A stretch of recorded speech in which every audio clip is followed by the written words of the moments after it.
Olá pessoal, hoje vamos apresentar o projeto que utiliza a implementação de uma tabela da verdade no MATLAB Simulink e vai servir para o acionamento de um BLDC, por exemplo, um motor de corrente contínua sem escovas. Eu vou utilizar aqui umas figuras de um application note, vocês podem achar esse application note na internet, tá? Bem fácil. E nele mostra o princípio de funcionamento do BLDC, que é aqui um motor trifásico, né? Sendo que ele vai ser alimentado, né? Então, por uma fonte DC aqui a gente utiliza uma ponte trifásica, utilizando MOSFETs, né, em cada braço. E a gente vai fazer o acionamento desses MOSFETs baseados nas saídas dos sensores de efeito Hall deste motor.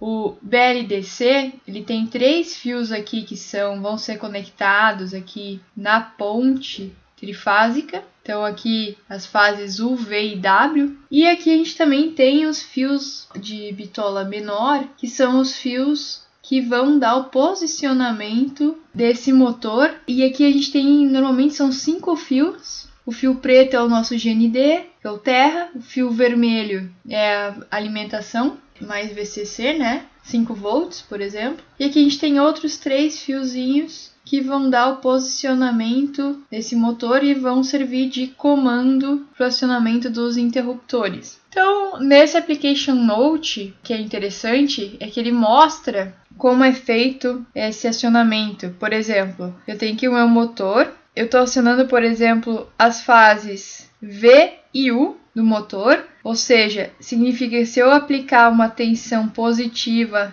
eu quero aplicar uma tensão positiva, ou seja, eu conecto aqui na bateria o mais e eu conecto aqui na bateria polo negativo na fase V e o polo positivo na fase U. Quando isso acontece, vai ter um sensoramento, uma saída do meu motor BLDC vai mostrar 3 pinos, o A, B e o C, o valor 001. Posso criar aqui uma tabela, onde eu mostro nessa tabela quais chaves são acionadas para eu aplicar na fase U do motor, que é a nossa fase A, por exemplo, né? O valor mais VCC, aqui eu estou representando um valor por unidade, ou seja, toda vez que eu boto mais um, na verdade é o mais VCC, e aqui menos VCC, sobre 2, né? Porque aqui eu tenho um total aplicado, uma tensão, por exemplo, de 24 volts. Entre U e V, eu vou ter o valor de 24, só que o V está conectado na parte negativa, enquanto que o W está flutuando. O que significa que está flutuando? Ele não está sendo conectado em nenhuma polaridade na minha fonte DC. Nesse instante de tempo, o sensor de efeito Hall vai ter esses valores, 001. Então, imagine que agora eu vou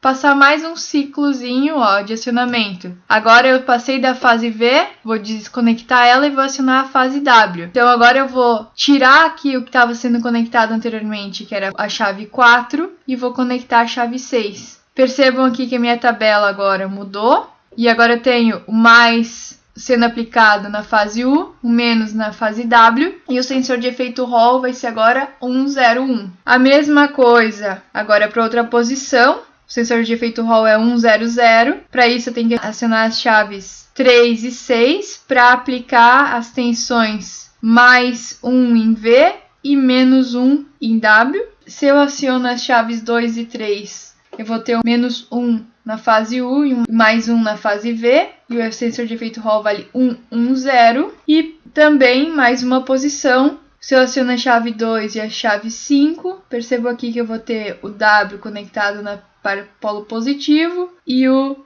U conectado no polo negativo, na minha fonte de tensão. Sensor de efeito Hall 010. E outra posição agora, o S4 vai ser acionado, o S5 acionado, e agora tem a conexão das fases W no positivo e da fase V no negativo. E o sensor de efeito Hall nesse instante de tempo me dá 011. Então, se eu pegar todas essas opções de acionamento, eu posso criar uma tabela da verdade, em que a minha tabela da verdade, em função da posição ali do sensor de efeito Hall, com aqueles 3 fiozinhos, eu posso medir esse valor de tensão, eu vou ter o acionamento dessas fases.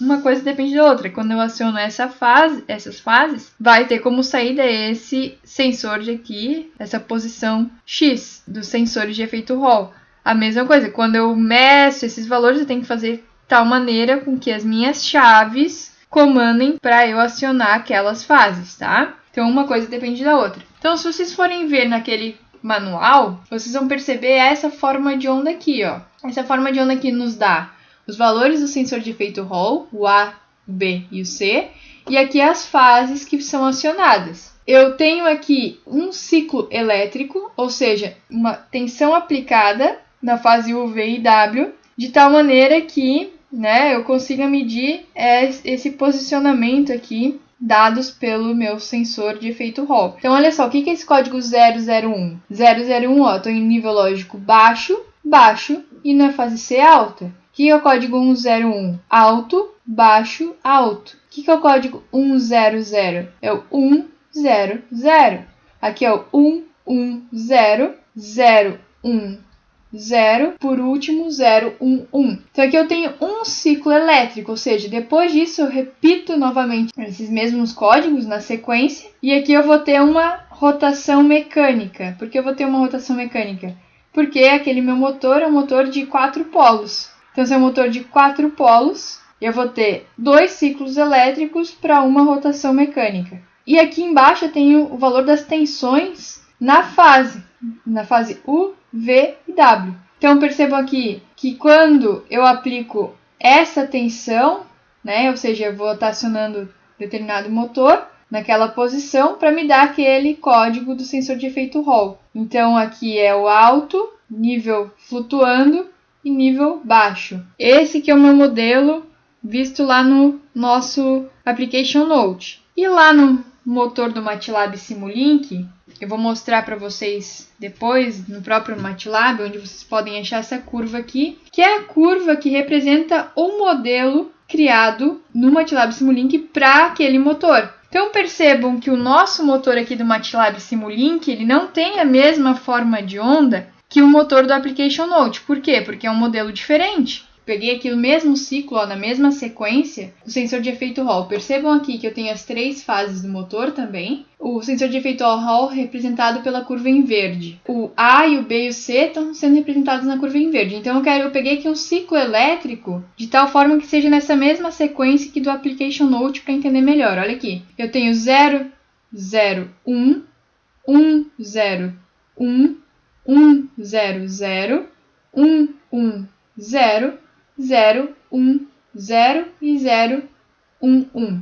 Nessa sequência, a princípio eu deveria ter aquelas tensões aqui se eu estou analisando esse motor, mas esse aqui é outro motor. Então agora se eu analisar as tensões de fase, olha aqui, no ponto 001, aqui eu devia estar em nível lógico alto, só que aqui eu estou flutuando. Esse aqui está em baixo e esse aqui está em alto. A mesma coisa se vocês podem fazer análise para todos os ciclos, vocês vão ver que as tensões de fase são diferentes dessas aqui, porque é um motor diferente.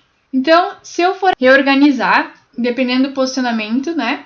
Sensor de efeito Hall 001, eu tenho aqui o fase A flutuando, nível lógico baixo e nível lógico alto. Aqui o nível lógico alto, baixo e aqui flutuando. Então, sempre quando for flutuando, eu vou colocar a fase com 0, tá? Então, eu vou reorganizar a nossa tabela da verdade em função do modelo do MATLAB.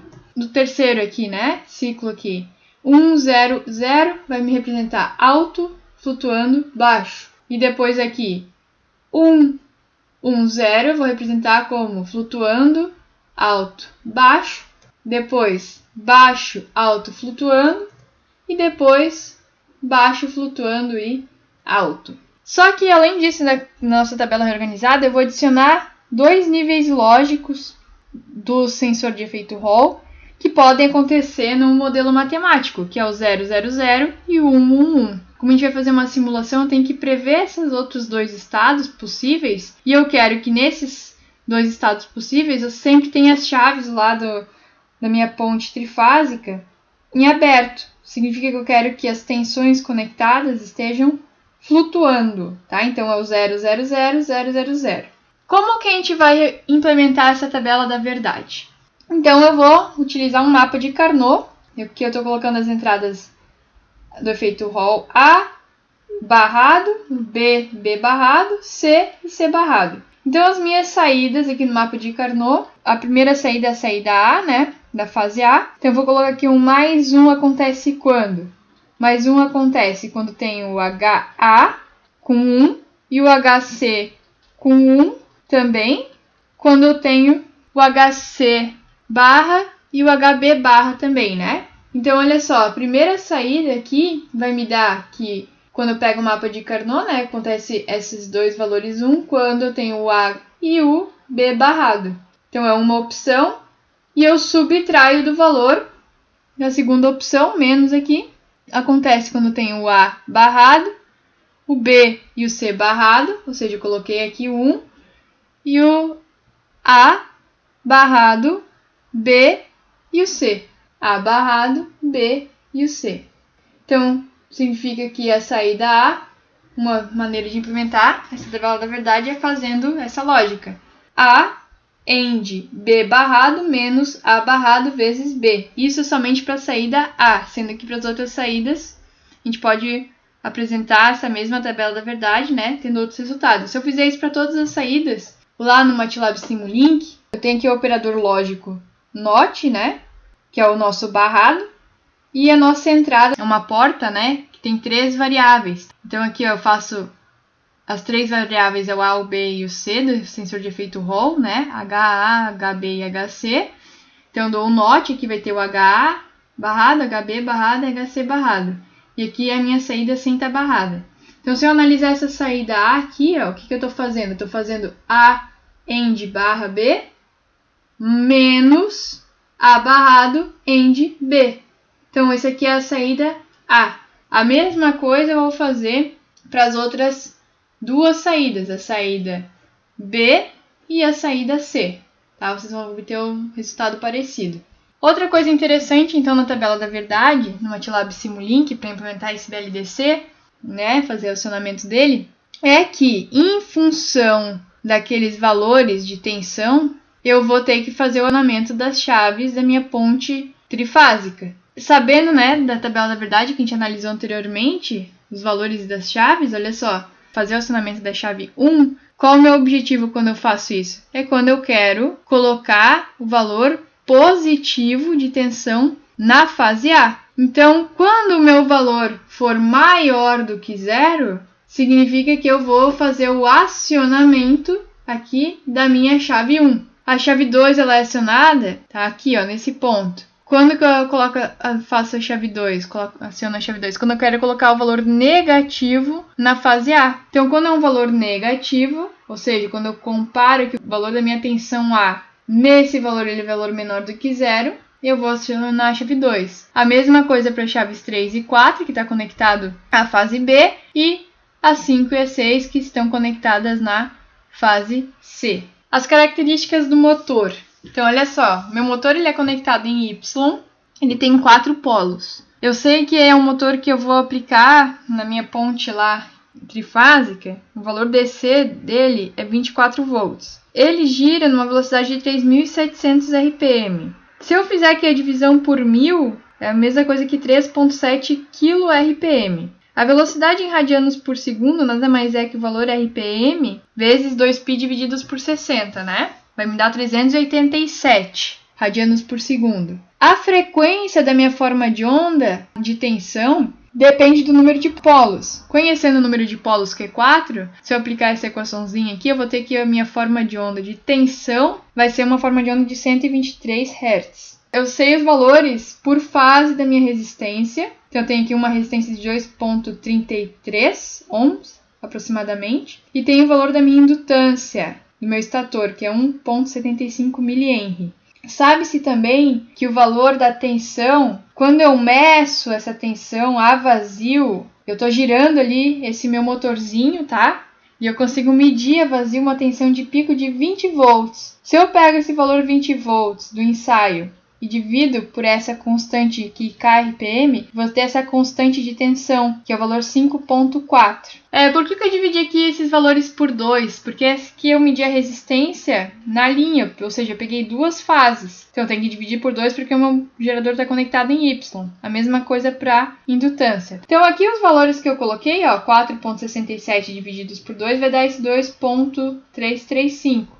Esse aqui é o bloco máquina, tá? Síncrona ímãs permanentes. Ele pode ser utilizado para representar o nosso BLDC. Então aqui eu boto o valor da resistência, o valor da indutância também, ó, divididos por 2 aqui, que vai dar 1,75. Vou mostrar depois por quê. Eu utilizo aqui nessa máquina constante de tensão que eu acabei de calcular. O valor dessa constante de tensão está mostrando aqui, ó, o valor de pico de linha para uma velocidade kRPM, ou seja, cada 1000 RPM, qual que é o valor da tensão medida de pico na linha. E esse valor vai me dar aqui uns 5,4 aproximadamente. O valor da minha FEM é cada 120 graus. O valor polos aqui não é o número de polos, é um par de polos. Então, se eu tenho o número de 4 polos, tem um total de 2 pares de polos. Bom, pessoal, então eu abri aqui o MATLAB e aí a gente clica aqui em Simulink Library e aí eu vou clicar aqui em novo modelo. Então abriu aqui um novo modelo e aí nesse modelo a gente vai fazer um projeto. Então antes de mais nada, vamos procurar aqui na biblioteca, aqui ó, em Simscape, SimPower Systems. Então a gente vai aqui em Specialized Technology,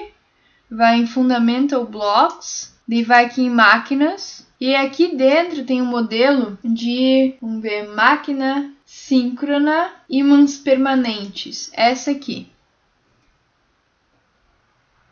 Joguei ela na minha área de trabalho. E aí eu vou clicar nela 2 vezes aqui, ó. E aí vocês vão ver várias opções de parâmetro. Essa aqui é a máquina que eu usei na minha simulação. Então percebam aqui na configuração, eu coloquei BackMF, que é a nossa FEM. Eu quero o formato trapezoidal. Além disso, eu coloquei aqui entrada velocidade. Pode ser torque também, tá? E quando a gente vai aqui em parâmetros, tem aqui as opções estator, que é aquelas estator que a gente vai mudar aqui para os valores da máquina de vocês, né? E aqui tem a opção, ó, máquina constante da máquina. Ou é fluxo, ou é uma constante de tensão, ou uma constante de torque. Eu vou colocar aqui constante de tensão. Aqui eu não mexi. E aqui eu vou deixar velocidade. Agora eu me lembrei por quê, ó. Constante de torque.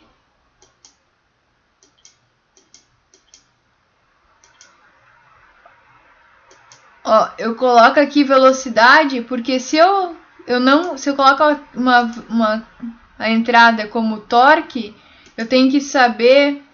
Se eu colocar aqui a entrada como torque, olha só, eu preciso saber. Ele vai atualizar aqui daqui a pouco, mas eu vou precisar saber o valor da inércia do motor. E eu não tenho esses dados, tá? Então eu vou colocar aqui valor de velocidade. E se vocês forem aqui no Help, tá? Então vai atualizar aqui ainda, ó. Então, quando eu boto aqui o valor de velocidade, a única coisa que eu preciso mudar aqui é o par de polos. Então a minha máquina é 2 par de polos, né? E depois eu vou mudar aqui os valores do estator e do rotor. Mas antes de mais nada, vamos entrar aqui no Help para vocês verem uma coisa bastante interessante que vai facilitar bastante o trabalho de simulação. Então estou abrindo aqui o Help. Daqui, antes de mais nada, leiam essa frase aqui, ó. O modo de operação depende do sinal do torque. Ou ele é positivo para motor, ou negativo para gerador. Isso aqui também é verdade para velocidade, tá? Para entrada de velocidade. Se vocês mudarem o sinal, ele vai identificar se é motor ou gerador. A gente vai trabalhar com um valor sempre positivo, porque a gente está trabalhando com um modo de motor. Dá para ler todo o modelinho aqui matemático, tá? É um modelinho um pouquinho complexo. Mas o que eu quero mostrar aqui também para vocês, ó. Vocês vêm aqui embaixo. E aqui ele fala aqui sobre aquela questão de velocidade, constante de torque. Tá? Então uma coisa aqui depende da outra. Se eu entro como a velocidade aqui, ó, já é o suficiente, não depende aqui do torque mecânico da máquina. Porque aqui quando a gente entra com torque mecânico, precisa saber o valor da inércia e tal. E dependendo do valor, pode incomodar um pouco aqui nessa questão de... Aqui eu já vou inserir a velocidade que para mim é o suficiente. Tá? Tem que estudar um pouquinho melhor o modelo para entender como se utiliza com torque na entrada. Deixa eu colocar aqui embaixo, vocês vão ver um exemplo pronto, tá? Aqui embaixo, ó, se vocês clicarem aqui, vocês também conseguem ver aquela questão da FEM, em função do sensor de efeito Hall. Então, obrigatoriamente essa aqui é a lógica, tá? Está sendo modelada. Então, não adianta vocês quererem fazer uma lógica que não vai adiantar nada se vocês não souberem qual que é a lógica do motor que vocês estão simulando, né? É esse aqui. E aqui vocês podem clicar nesse exemplo, Power Brushless DC Motor. Então, eu vou, a partir desse exemplo, eu vou modificar o meu. Então, aqui ele já está dando, ó, aquela questão da lógica da tabela da verdade, para acionamento em função do sensor de efeito Hall, qual que é o valor da FEM. E, além disso, ele já coloca aqui, ó, o acionamento das chaves em função da FEM, tá? Então, essa lógicazinha aqui já está pronta. O que eu vou fazer é tirar toda essa parte de regulação aqui, que não me importa, tá? E vou mostrar depois para vocês o resultado. Bom, pessoal, qual foi a alteração que eu fiz então? Aqui é aquela mesma ponte, tá aqui, tá? Não alterei nenhum valor. O que eu fiz diferente foi, eu coloquei aqui uma fonte DC, tá? De 12 volts, eu coloquei duas fontes em série, ou seja, ao todo aqui eu tenho 24 volts, tá? Significa que a minha tensão de linha vai ter o valor máximo de 24 aqui aplicados, né? E eu coloquei aqui um terra, um GND, tá? Aqui, ground, entre as duas fontes. Por quê? Porque eu quero medir o valor da minha tensão de fase em relação a algum ponto. Como eu só tenho os valores, as fases A, B e C aqui, eu não tenho o valor do neutro, não tenho acesso ao fio neutro aqui do motor, então eu fiz a conexão aqui nesse terra, que é o ponto, valor médio aqui, né, das duas fontes de tensão. Eu coloquei aqui como entrada, né, já fiz aqui a alteração, podem ver aqui que o meu motor é uma entrada trapezoidal, velocidade mecânica é entrada, os parâmetros aqui eu já atualizei, resistência, valor da indutância, valor da tensão, né? 120 aqui, 2, tá? E aqui eu coloquei a entrada, uma velocidade, eu coloquei duas velocidades. Como o valor aqui é em radianos por segundo, eu mostrei antes ali o cálculo para vocês. Que o meu motor, esse aqui, quando ele gira nessa velocidade, eu vou ter aplicado, eu consigo medir uma tensão de 20 volts na linha, né? Lembrem-se disso. E o valor final é uma velocidade menor, ou seja, imaginem que eu tenho uma carga. Daí vai diminuir um pouco a velocidade do eixo e fazendo, se tem mais carga, vai ter mais corrente, né? Então, como a velocidade é menor, a minha FEM vai ser menor, porque a minha FEM é uma função da velocidade, tá? Então, como o meu circuito se reduz a um RL com uma FEM, né? E a minha tensão aplicada vai ser sempre aqui, vai depender, vai estar sempre o valor aqui de 24 volts, né? Entre linhas, vai aumentar a corrente, tá? Mas o que importa aqui é que na saída eu estou medindo as correntes, tá? Vão ser medidas aqui nesse bloco, a FEM, as três fases, tá? Isso aqui, se vocês forem clicar, o nome desse bloquinho aqui é um Boost Selector, tá? Então, eu coloquei aqui, nesse sinal de medidas, eu posso selecionar todas essas variáveis que são aqui do motor. Esse aqui eu estou medindo o valor IAS, que é a corrente na fase A, estator. Aqui na FEM eu estou medindo a FEM EA. Aqui eu estou medindo os valores do meu sensor de efeito Hall. Deixa eu ver se eu consigo clicar aqui. Opa, tá difícil. Aqui, o Hall A, B e o C. Tá? Além disso, estou medindo aqui a FEM trifásica, as três fases. Aqui também as três fases do sensor de efeito Hall. Vou comparar aqui na medida 2. E nas medidas 3, eu estou pegando aqui o valor aqui da saída do gates, ó. São os pulsos, que vão aqui para o acionamento desse meu inversor, tá? Então, quando coloquei aqui 0.05 de simulação, segundos, e aqui o step eu dou quase... eu vou dar aqui um step, vamos botar aqui um valor diferente. 0. Na metade do valor, 0.025, tá? E depois disso eu vou só aqui simular, olha aqui. Dá o play. Tá?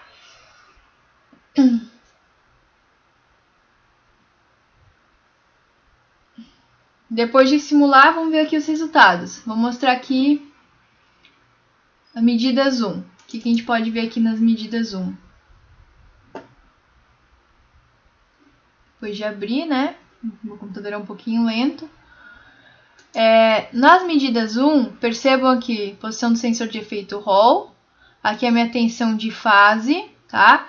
Entre esses dois valores aqui, ó, entre o valor de menos 12 e mais 12, né? Ou seja, na minha tensão de fase varia entre esses dois valores. Esse ponto aqui, ó, ele tá flutuando. E esse valor aqui é um valor, né? Eu não descobri ainda por que tá com esse pico, mas não era para ter nessa simulação. A minha FEM, essa aqui é uma medida lá do motor. Então, antes do 0.025, eu tinha uma corrente.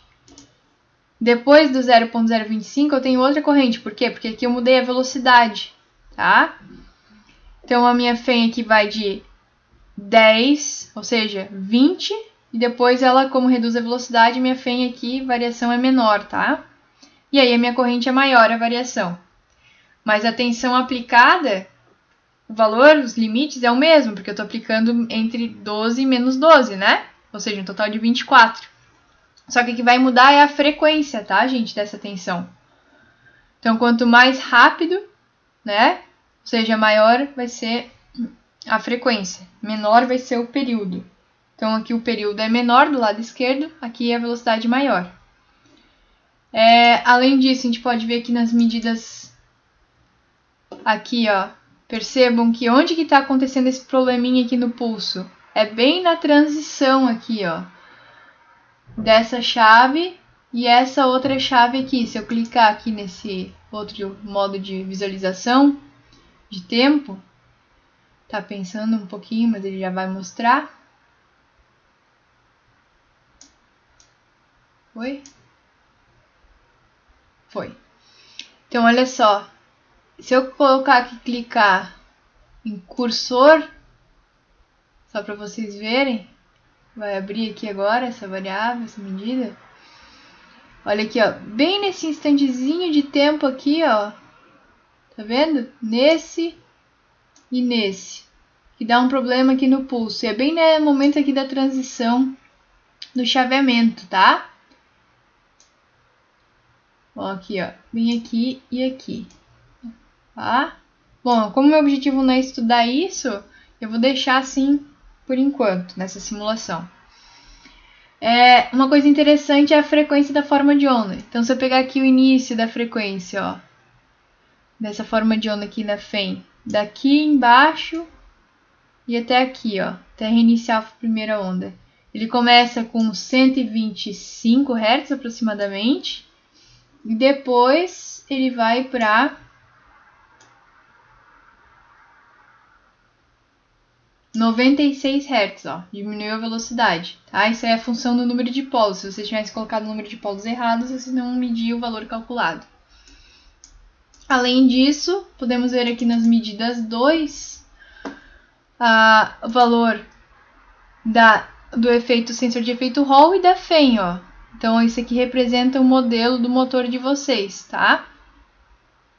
Para cada fase tem um tipo de FEM associada ao sensor de efeito Hall. Então, basicamente é isso que a gente mostra na simulação. Obrigada!